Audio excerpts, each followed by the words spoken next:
Hello and welcome to this podcast. I'm Hemant Singh and this is the Delhi Policy Group.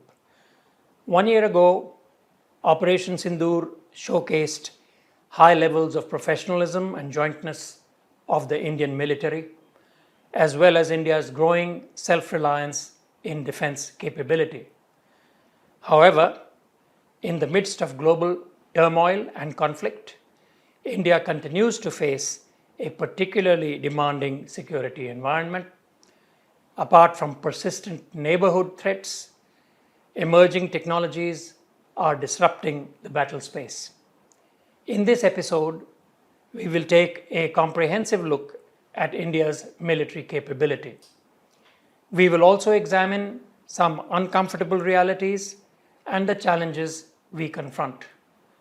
Finally, we will look ahead to what a truly future-ready Indian military should look like and the recently released Defence Forces Vision 2047. Joining me in this podcast are Lieutenant General Dipender Singh Hooda and Lieutenant General Sanjay Verma, who bring together a wealth of experience in both operational and capability development aspects of the Indian military. Welcome, General. Welcome, General. Thank you, sir. So let me alternate with questions and start with you, General Hooda. When we talk about military capability, we often focus on weapons and platforms. These are, of course, important, but can we really treat capability as a catalog of hardware? What does defense capability actually mean in practical terms? So, you are absolutely right. I think we tend to take platforms and sort of equate them with military capability. That way, there is a tendency to overestimate what our military capability is. If you really want to define military capability, it's actually the ability of a military to achieve political and military objectives and achieve these objectives against specific adversaries. So, you can't obviously have the same capabilities with regard to Pakistan as you require with regard to China. So it's essential that we weigh these against which adversaries there are. And looked holistically, then you would look at platforms, as we mentioned, you would look at training, you would look at manpower issues, you would look at leadership, morale, the defense industrial base of the country. All these together will constitute what military capability should sort of look like. And if we need to sort of find a measure of assessing it, we should look at what is ready and usable today. Often we tend to look at procurements that are in the pipeline and say, look, this is adding to our military capability. That will come when it comes. But I think the real honest measure is what do we have ready today to fight?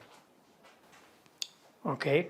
That's very helpful because I think the public needs to understand that these are the realities which comprise overall picture of military capability. Let me turn to you, General Verma. As far as I can understand the military aspects of capability development, there is an institutional ecosystem which exists. It's the armed forces which define what their operational needs are. Then there is some help coming from the DRDO, or a lot of help coming from the DRDO to develop technology which is related to those requirements. And finally, there are the DPSUs or the Indian private sector which provide the backbone of defense production. How well do you think this capability pipeline is functioning? And where is it structurally aligned or misaligned? What are the institutional bottlenecks that slow down delivery? Thank you very much, sir. You asked a very interesting question, capability development. And interestingly, the directorate which I was heading, when I started off, it was called Director General Weapon and Equipment. And in between, it was renamed as Director General of Capability Development. We realized that capability development, like what General Hooda was saying, is actually a wholesome project in itself. And you are speaking about the capability pipeline.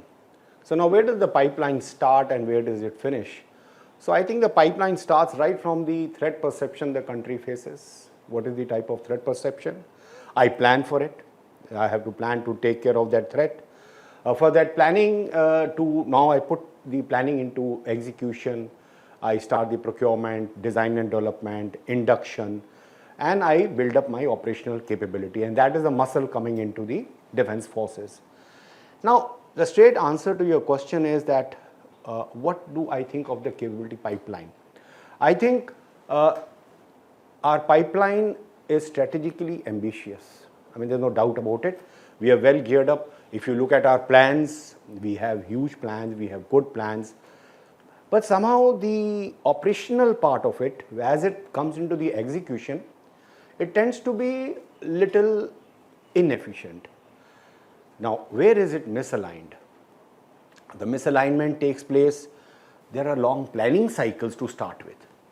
Now, you cannot really ascribe this to one body. The threats are emerging, technology is emerging. So the planning will be a continuum, but then it cannot be an ever going on continuum. It has to be given some concrete shape that this is my plan. Thereafter, those plans, when they are converted into execution, there is delayed timeline, long timelines. By this, what happens is the misalignment takes place in what is the technology you have, what you are aspiring, and what actually you got.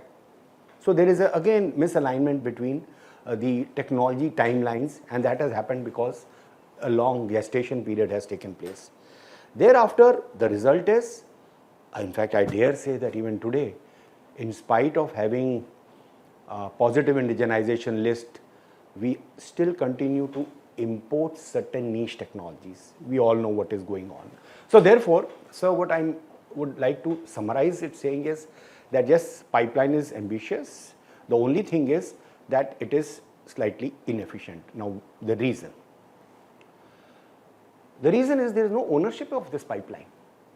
Right from one end of the spectrum, that is the planning, to the other end of the spectrum, to the execution, the stakeholders which come in between are multifold.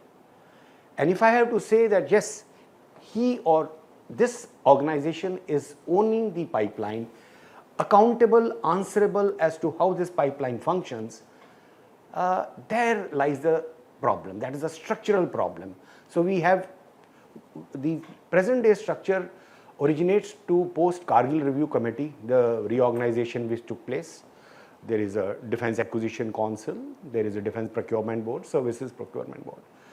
Then it goes to the service headquarters, then there is a DRDO, Department of Defense Production, Finance. Now, for any organization to be successful, there is a word called in management, there has to be a strategic fit. Unfortunately, in all of this, the strategic fit is lacking. So, the biggest fault line is structurally this organization is not geared up to undertake efficient acquisitions, and primarily because the accountability or the responsibility is fragmented. So this is the large point, but the one or two more points which I would like to make is we need adequate funding as far as R&D is concerned. Then only structurally we become capable. You spoke about DRDO. We have opened up the R&D to the private industry also. But there has to be adequate funding. Our expenditure on R&D nation-wise, I think, is just about the gross economic expenditure on research and development, GERD, is just about 1.7%. It is, I think, one of the lowest in the world. So we need to put in that money, and there has to be a visibility of this funding also. So long and short, sir, there is a problem in this pipeline. There are some steps being taken up. In fact, new DAP 2026 is also going to come up very soon. In the past 5-6 years also, I have seen a lot of refinement of this pipeline, but we need to do more. Okay, so I think in the kind of situation in which we confront, these timelines and efficiencies will become even more important. Let me turn again to you, General Hooda, with my next question. We saw that in the budget this year, we had an increase in defense spending by about 15%, and the capital budget is set to increase by they say 22% or thereabouts. Uh, in the general perception, there is a tendency to treat this as simply as an input-output kind of an equation. However, as we all understand, the real issue is what kind of capability does additional funding actually buy, and how quickly is it imbibed or translated as operational in the military. So, how would you overall assess India's defense spending in terms of capability building? You pointed out absolutely the right thing. So the budget gets issued out, it comes out in the newspapers, everybody just looks at, oh, this much increase in budget means automatically it is translating into military capability. We have seen rising budgets over the years, and if this simple input-output equation was true, then we wouldn't be having the challenges of the kind that we are having, reducing fighter aircraft squadrons, aging submarines, military equipment is legacy. So while increases in capital budget are welcome, I think what we need to do is look at this whole ecosystem around defense spending. And Sanjay General Verma made a few points around that. I have 3 suggestions in this regard. One is that military spending must be according to a long-term capability development plan. So the military makes a 10-year integrated capability development plan. Funding, unfortunately, is on an annual basis, and that annual basis funding is also not directly aligned to the capability development plan. And so there is a mismatch there of the money allocation versus what capability is getting built. He also spoke about the defense acquisition procedure. In the last 25 years, we've had 9 revisions to the DAP. Some fundamentals, I think, need to change. He spoke about the large number of organizations that are involved in the acquisition process, the very large acquisition timeline that is there. There is, a risk-averse bureaucracy that is in place. So I think unless some of these fundamental issues get resolved, we will find a lag between money allocation and capability development. See, sir, we are seeing a rising Indian economy, so more and more money is going to come into the defense budget. I think the key is how do we spend it better. Well, that's of great importance, and I hope that we will get there in terms of ability to spend in the most efficient way, and also bring together the institutions which are responsible from the plan to the MOD itself to the finance into one integrated whole, so things can happen more efficiently in terms of the funding which is allocated. Sanjay, let me turn back to you. And the government, is focused on Atmanirbharta or self-reliance. In the defense sector, this is particularly important. There are indigenization mandates and negative import lists which have been announced. How well have these measures worked to accelerate domestic capacity? And there's a related question there also. These reforms in the procurement system, are these keeping pace? Is the system still impeding progress? You said something new is in the pipeline later in the year. How do you assess this? Sir, I think the best thing to happen in the past 5-6 years is the bold reforms announced in 2020. There were 20 bold reforms of 2020. This was in the midst of the pandemic which the entire world was reeling under, and the country took certain very bold initiatives, not only in defense but other sectors also. When it comes to defense, in fact, I was particularly very happy in the sense when we put a ban on imports, positive indigenization list. So what has happened is that some of these bold reforms, positive indigenization list, impetus to export, earmarking sizable percentage of the budget for domestic procurement, opening up of R&D, make 1, make 2, make 3 categories to the private sector, giving a flip to IDEX, Innovation for Defense Excellence, the Technology Development Fund. So overall, it was a very positive signal to the defense industry within the country that yes, the sector is opening up and looking at homegrown solutions. So what has happened is, it has resulted in expanded domestic production. There is no doubt about it. There is a clear signal that political commitment is there for indigenization. And if we see from 2020 till even today, and what the new DAP is going to come very soon, the steps are in this direction only, to have more of Atmanirbharta, more of self-reliance. And the best signal is to the private industry, where they get with the positive indigenization list, they know what is going to be homegrown. So they get ready for it. So it's again a signal to the private industry. So if I look at certain areas, political commitment, yes, sir, very strong. Policy signaling is also very strong. Domestic manufacturing growth, now here it is moderate as of now. We need to put in more, the private industry. Deep technology capability, why we have invested like quantum, semiconductors and so on, we are on the right track. Speed of induction and procurement still is tardy, but I hear, in the sense I've been following up, certain very novel initiatives to induct equipment are being taken. Because this was a draft which was in public domain and spoken about it. Like there is a low cost equipment, but very, very high technology. Their technology shelf life is very short. How do you buy it at an accelerated mode? There are options coming in, there are provisions coming in. Similarly, there are heavy platforms, like if you're looking at tanks, you're looking at guns, your requirement is for the next 5, 10, 15, 20 years. How do you look at spiral development and spiral induction?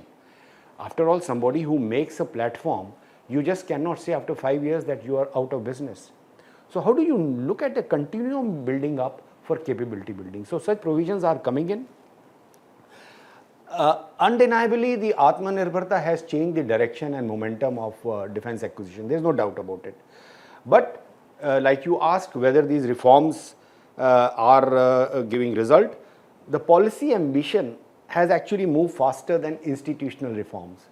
So what I mean to say, a new set of policies will come, but institutionally we need to reform and change.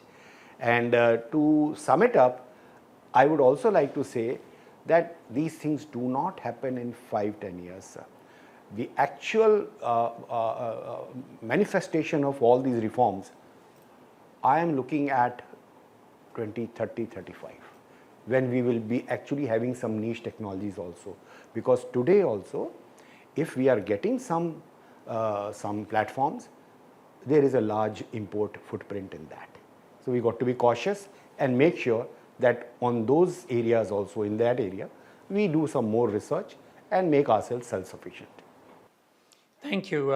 You've partly answered what was going to be my next question, but let us get a little bit more, go in a little bit more deep into private sector's participation in manufacturing.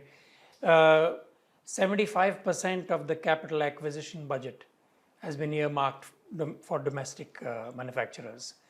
But we all know that domestic does not automatically include private. So most contracts still continue to go to the defense DPSUs. Where do you think that the Indian private sector firms should try and focus to exploit their strengths? And do you have any ideas or suggestions for startups? Because they are the most vulnerable, and at the same time, technologically, they are the most innovative. Yes, sir.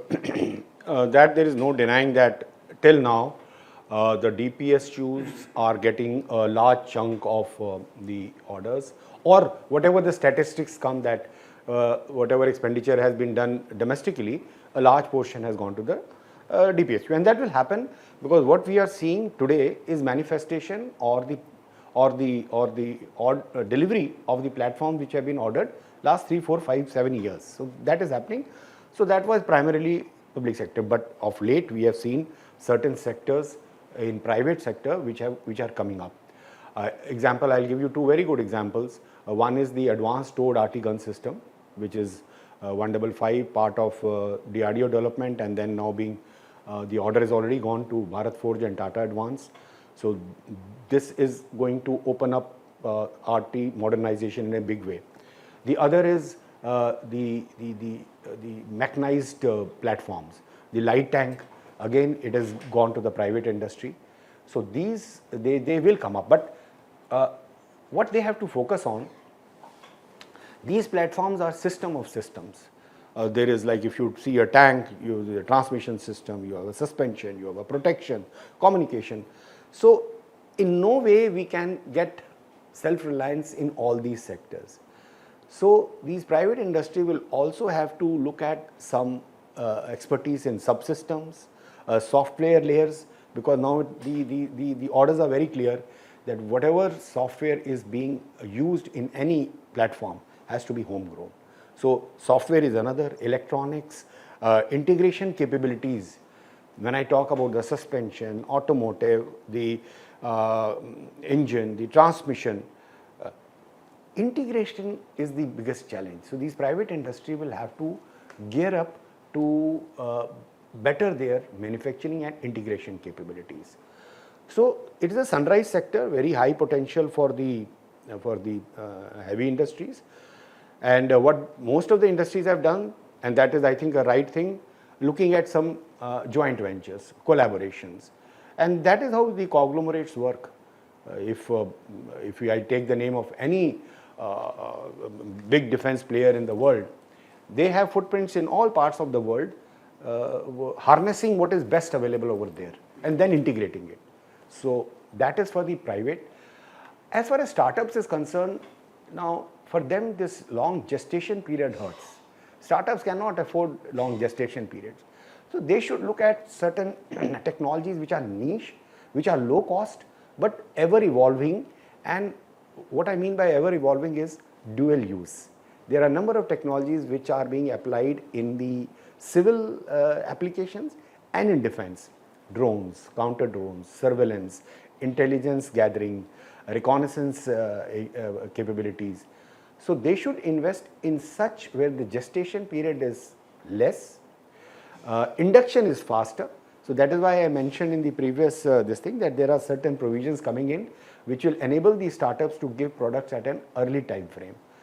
So instead of looking at major components, the startups should look at smaller areas where they can give results in a faster time frame. And just for your information, we have a very good system of coming out with problem statements. Each the Army, Navy, Air Force, and this is primarily meant for these MSMEs and the startups, that this is the problem I am facing, and it could be a software problem, it could be a hardware problem, it could be anything, and I need a solution. There is a timeline, there is a facilitating agency, and that is how the startups are also being roped into the ecosystem. Thank you. That's very helpful, and hopefully more and more we will see the private sector and the startups playing a role in our defense capability development. Let me get back to you, General Hooda, now and turn to technology, because we know that technology is changing the very nature and even the entire logic of how force is applied, how force is generated. You talk about swarms of drones, of sensors, of electronic warfare. You see precision-enabled, AI-enabled strikes, and you also see the massive compression of decision cycles. So my question is the Indian military ready or getting ready for network-centric autonomous warfare? and how well have we adapted to start accessing dual use technologies which are available in the private sector but not in the traditional defense industrial ecosystem?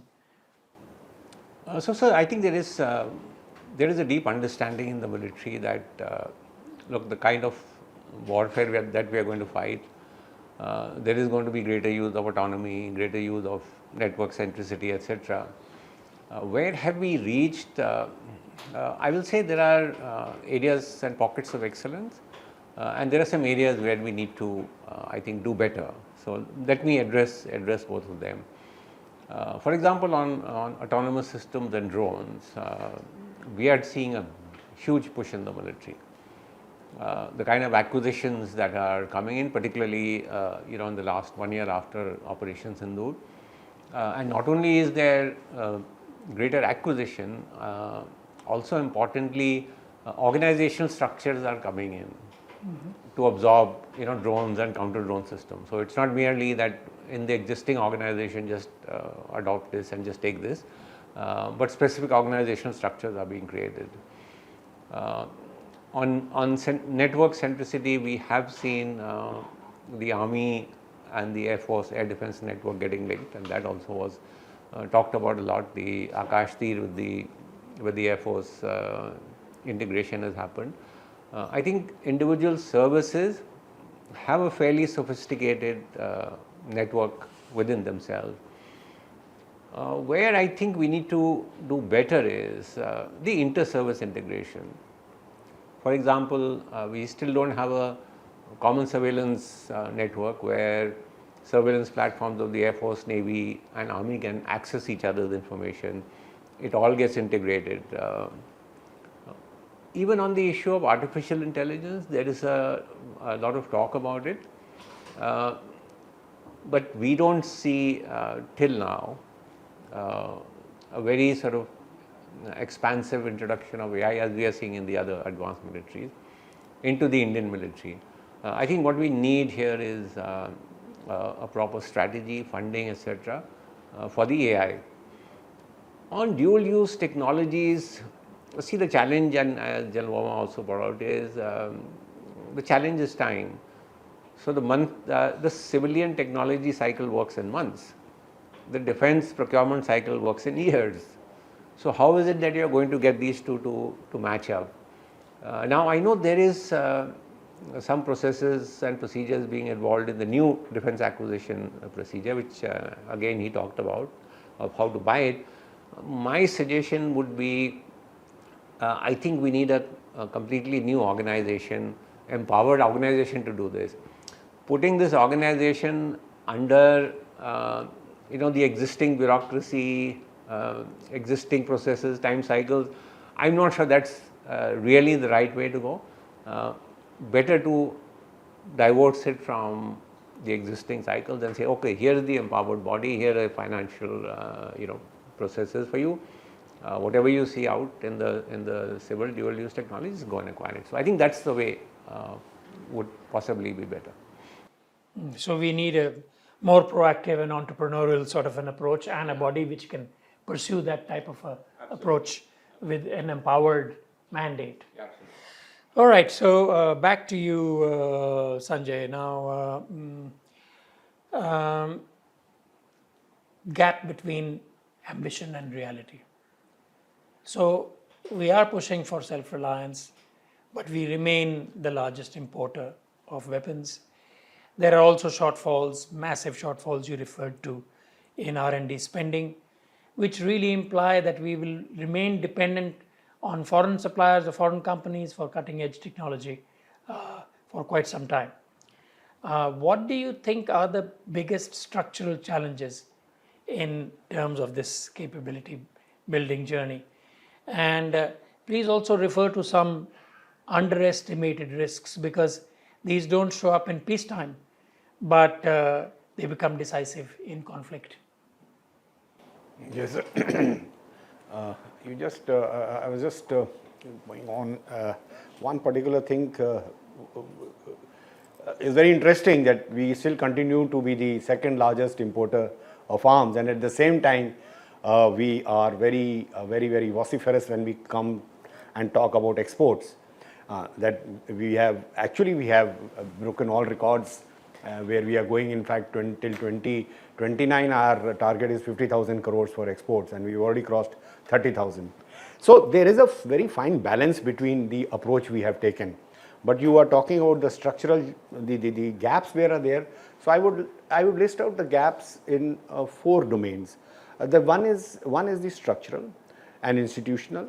Second is the technology, and the third is the industrial readiness of the country.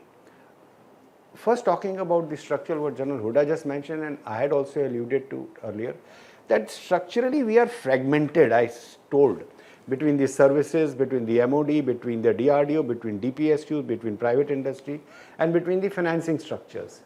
Now, I am very fond of talking about, in fact, we spoke about this long back when General Hooda used to be the Army Commander, Army Futures Command. Now, this is something which the US came up only when they realized that their modernization program of their mechanized forces, which started in 2000, till 2017-18, it was being revised every 2 to 3 years. And it was because of shifting timelines, shifting technology, emerging challenges, threats. So they came up with an Army Futures Command, what you spoke about, an empowered group. So let me give you an example. When we see a lot of news, the DAC has accorded AON to worth so much. Can we do a simple thing that when the AON comes in, who is driving the AON? This AON, who is responsible for this platform? And along with him, we give him a 7 to 8 to 9 team. Team from the user, team from the DRDO, team from the private industry, team from the finance, team from the quality people. And now this is the team. He has to carry this AON up till its fulfillment. And every quarter, he comes up to the same Defense Acquisition Council and gives a presentation that here I am, these are the bottlenecks I am suffering, these are the good points, these are the problem areas, I need help of the Defense Acquisition Council in resolving this. Instead of, the whole different stakeholders voicing their concern and languishing over this entire process for years. So this is one way where an empowered committee has been given, and there have been very successful empowered committees which we have, where we have executed certain projects. So this, to my mind, is the first reform they should do. The second is, what happens is that even today, there is a technology sovereignty gap.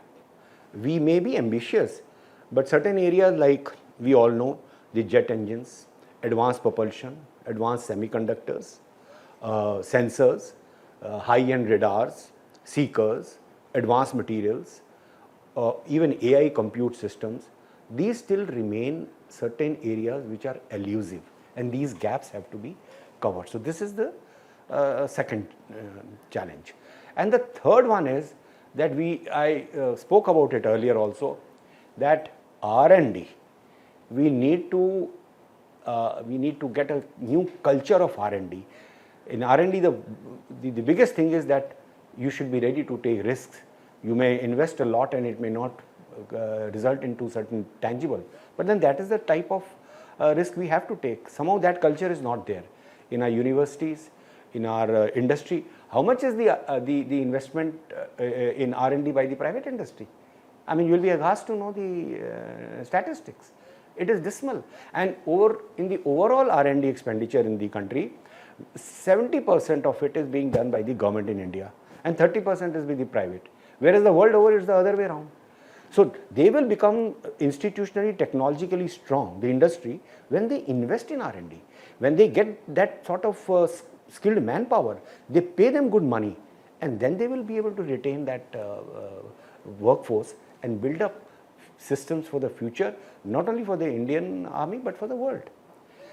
Now, how this threat, like you said, manifests in times, not peacetime, we will have, what are we doing today? We are picking up some certain items, even the emergency procurement, what we are doing. Over a period of time, whatever little bit we are acquiring, we will have problems in its MRO. How will we maintain it? How will we sustain it? So, and then this is a one-time buy. After a little period of time, how do we fill the gaps again? So I come to the first part of the capability pipeline, that our plans need to be actually looking at 5 to 10 years, though on paper they are looking, but how they are going to be delivered, that also pipeline has to come in. So that unfortunately, we look at platforms in one cycle, then next 2-3 years we look at another platform. That perhaps needs a change, where we are not buying platform, but we are building up capability. There is a question which I wanted to take from that remark of Sanjay.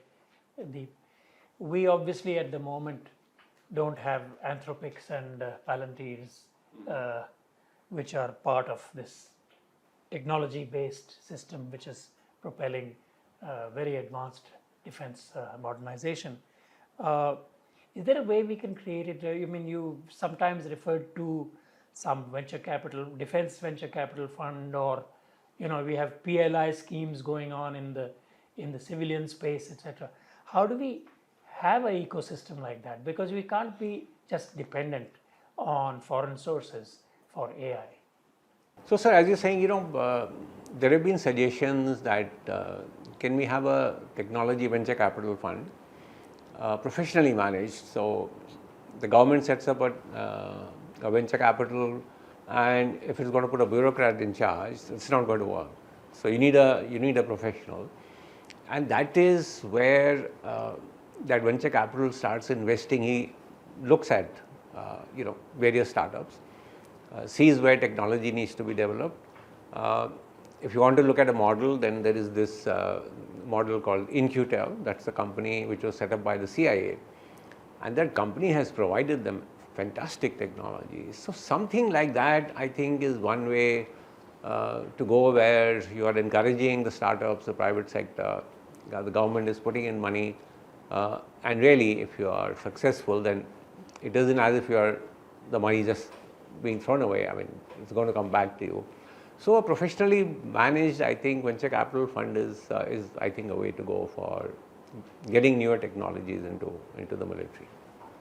Well, that's going to be important, but I mean, the question is professional, not bureaucratic. So in terms of the driving force of this type of fund, hopefully we can get there and start thinking about these new innovative ideas which can make us more capable in defense.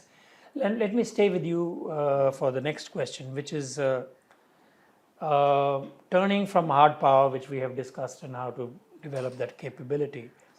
Clearly, the military must also reform. It must reform doctrinally, it must reform structurally, and in particular because we see the changing nature of warfare all around us. So lately, there has been a lot of talk about theater commands coming up. There are some reports that perhaps proposals seem to be under consideration, etc. Will we see progress, and how do we make sure that the progress maintains a kind of a capability rather than becomes an impediment? That's a good question, sir, because I think we have been struggling with this whole idea of theater commands for now many years. We have found some dissonance also after Operation Sindoor, particularly, where the Air Force had a different view, the Army and Navy had a different view about how this integrated structure should come up. What we know is that the proposal has gone to from the Chief of Defence Staff to the Raksha Mantri. What we don't know is sort of what are the nuts and bolts in that proposal. There are some media reports. Let me talk about them. I'm not sure they are 100% accurate, but what is coming out in the media is that this process of setting up the integrated theatre command is going to be progressive and gradual. So they're talking about the theatre commander initially raising the headquarters and setting protocols, procedures and processes in place. However, the command control arrangement is not going to change, which means the existing Army, Navy, Air Force commands are still going to report through the Army commanders or CNCs back to the chief. So there is no command function that is going to go to the theatre commanders. How long this process will continue again is not sort of very clear. If these media reports are to be believed, then my personal opinion, and is completely personal, is that this is a compromise solution. That you want to show that yes, we are doing some progress in raising theatre command, but the real sort of crux of the theatre command is that the theatre commander gets control of all the resources and he commands them. If that command is not going to flow to the theatre commander, then really it's only a sort of a half measure, and as I said, to me looks like a compromise. But again, I just want to caution that these are media reports, so let us see how actually the proposal rolls out when it comes out. But it's absolutely essential, and I would say it should be rolled out in a comprehensive manner rather than some sort of half-hearted approach. Very good. I think that the jointness is something which definitely is required. How it comes about, what manner these theatre commands are going to be shaped will determine whether it will be a useful, innovative and forward-looking move. Let's hope, let's keep our fingers crossed that it will be such and we will not have half measures. And that's a very important point which you have raised. Finally, I think let me go back to you, both of you actually, but first to Sanjay. So we've covered a lot of ground, and we need to now put this all together into a forward-looking picture. You know that 2 months ago, the Defense Minister released the Defense Forces Vision 2047, which is an attempt to link India's long-term national ambitions with the future role and capabilities of the armed forces. How do you critically assess this vision? And in your view, is it a document that can provide a practical roadmap for the military's future capability development? Right, so that is very interesting. In fact, a lot of us looked at that document, Vision 2047, with a lot of eagerness, in the sense there's never been a document. We say we don't have a national security strategy and so on. But then I think it's a very positive sign that something has come in black and white, and the purpose which it primarily serves, it gives the strategic intent. To that extent, sir, whether it is recognizing the multi-domain warfare, aligning military vision with national development goals, it's aligning with the Viksit Bharat 2047, emphasis on self-reliance and technology, and it also gives a very clear signal in long-term continuity in planning. But now, is it an operational roadmap? No, it remains shy of that. So what I would recommend is that yes, this is a strategic intent paper. Now a roadmap as volume 2 or something akin to that, which looks at 5 major things. What is the capability development plan? So while we talk about the integrated capability development plan of 10 years, now this should translate into some sort of a long-term vision which gives signal to our R&D people, our industry people. So what is the capability development plan 2047? Number 2, along with that, very important that we have an integrated funding model. How will we create this sort of a funding for this capability building? The third will be very important, which we have spoken in this podcast, institutional reforms, because then only these 2 things can be carried further. So third is institutional reform. Fourth is very important, defense industry strategy. Which sectors are reserved for the private sector, which sectors are for the DPSUs, which projects go on DRDO, what is reserved for the MSMEs, private industry, the startups, etc. So defense industry strategy also has to come. So 4 things I have covered: capability development plan, the integrated funding, the third will be institutional reform, fourth is defense industrial strategy, and to sum it up, the whole thing has to be executed and monitored in timelines. So the last should be in what time frame we achieve what to reach 2047. Thank you, Sanjay. I think, Deep, you have very specific views on this also, because in particular with regard to what to focus on in the next 4 or 5 years, so that subsequently all the results will be positive.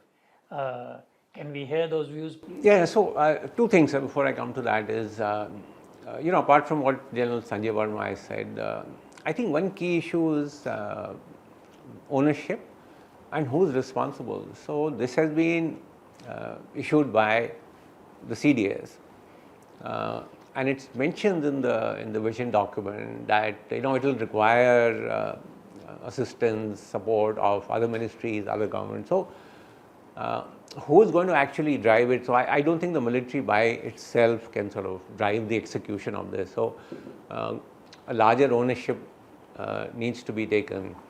And as you mentioned, I think when we are looking at 2047, looks a little far away, and we could sort of fall into this trap that, look, it's still many years away, it's 20 years away. So we need to break it down into, I think the first 5 years are going to be critical and crucial.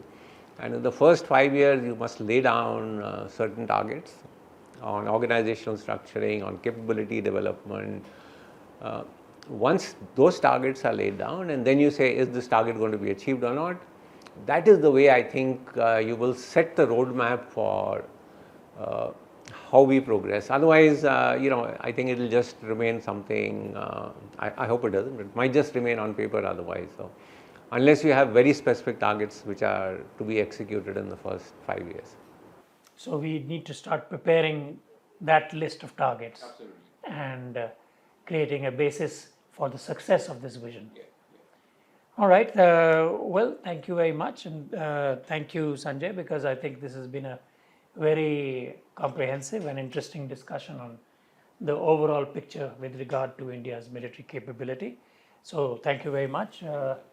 Thank you for joining, General Hooda. Thank you for joining, General Verma. That brings us to the end of this podcast, and we hope to see you again at our next episode.